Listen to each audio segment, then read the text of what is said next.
When I was first producing years ago, I used different compressors for different types of sounds, and oftentimes I was using the wrong types of compressors for the sounds and vibe that I was looking for.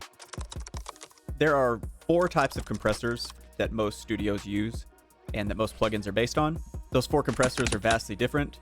All right, so the first type is called a FET compressor, or an FET compressor. That stands for Field Effect Transistor. And FET compressors are really known for their attack time, right? They have incredibly quick attack times. What they do is give you a punchy tone. They sound great across the board. You can use them on drums, vocals, guitars. And ultimately, the reason you would use one of these is if you need a compressor that can keep up with a fast-paced sound, right? So if you have hi-hats, for example, or if you have like a drum set that's in a drum bus and you need a compressor that can keep up, then a FET compressor is a good choice for that. So I think the most well-known FET compressor is the 1176 by Universal Audio. This is a staple. I've talked about it a million times on this channel, but it really is great. So there are a few different options for FET compressors out there. It's not just the 1176. There are some emulators that are based on the 76. So for example, the Softube FET, the Analog Obsession Fetish, these are all similar in nature and are made to do the same things. So you wouldn't want to use one of these on like a master bus. It would be too choppy, too bouncy, too reactive. But if you need something that's going to bring out the body of a certain sound, you'll really bring out the punch of a drum set or body of a guitar, especially a fast-paced guitar, a FET compressor is going to be the best choice for that. So the next class of compressor is the VCA class. And this stands for Voltage Controlled Amplifier. These, for the most part, are known for their aggressive gain reduction. So it's a good choice if you're trying to keep any loud transients or spikes in volume in check.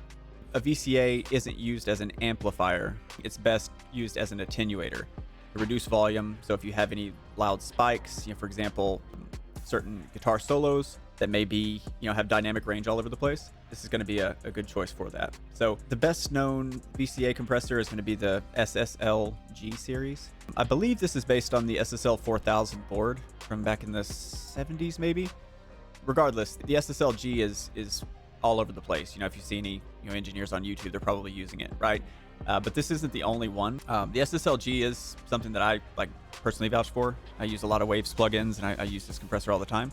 There's also ones like the Acoustica Tan, and I'll leave some others in the description as well. So whenever you see VCA compressors, they generally look similar and they do some of the same things. So while you can use VCAs for much more than just attenuation, VCAs are pretty simple.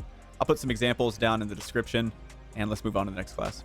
So the next compressor is one of the most commonly used, and that's the optical class.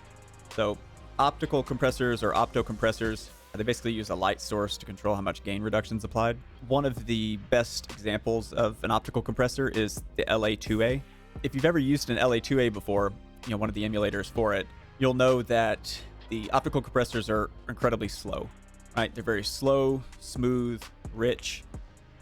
They're basically the opposite of a FET compressor in pretty much every way.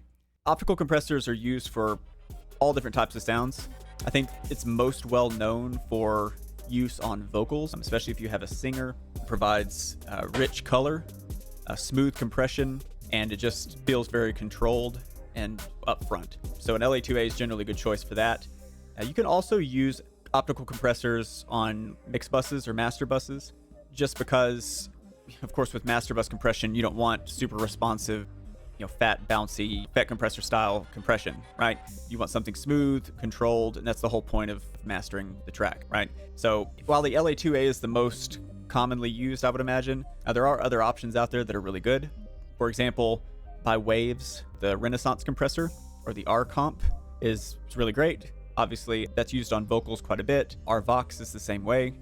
But with optical compressors, you can use them for almost any sound that doesn't require super responsive compression, right? So it's probably not going to be the best for hi-hats. It's not going to be the best for drum sets as a whole, but it will be good for brass sounds, or it would be good for synth or vocals or anything that requires that smooth, controlled compression. So the last class of compressors that we're going to look at here are called variable mu compressors.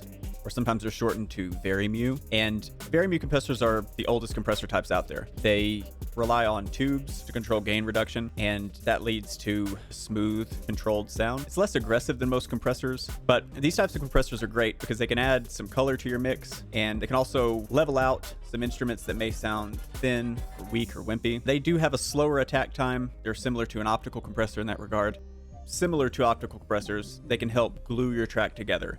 So a lot of times people use these on their mix buses or their master buses, and what that creates is a more smooth, rich, controlled sound, just like optical compressors. So if you're looking to add some of that color, some of that richness, if your track sounds thin or kind of weak or sparse, then a VariMu might be a good choice for you. One that I like to use is by Waves. It's called the Puigchild 670, as you can see here on my screen. One that I see used often is the Klanghelm MJUC Junior. Sometimes I see the Tuco compressor by Sonomus as well. There are a ton of these out there, pretty easily identifiable just by the way that they look. They are much different than some of the other ones that we've looked at. So these are great for master buses, mix buses, and creating a rich sound. So those are the 4 types of compressors that you're going to see in most studios. More often than not, if you download a compressor, it's going to be one of these 4 classes. So it's important to know what they are and what they do. Ultimately, there is no formula here, just to be clear. You can use different types of compressors on sounds that most people may not use them on. Some people may use an optical compressor on hi-hats, or they may use a FET on a mix bus. It's just about creating the sound and the vibe that you're looking for.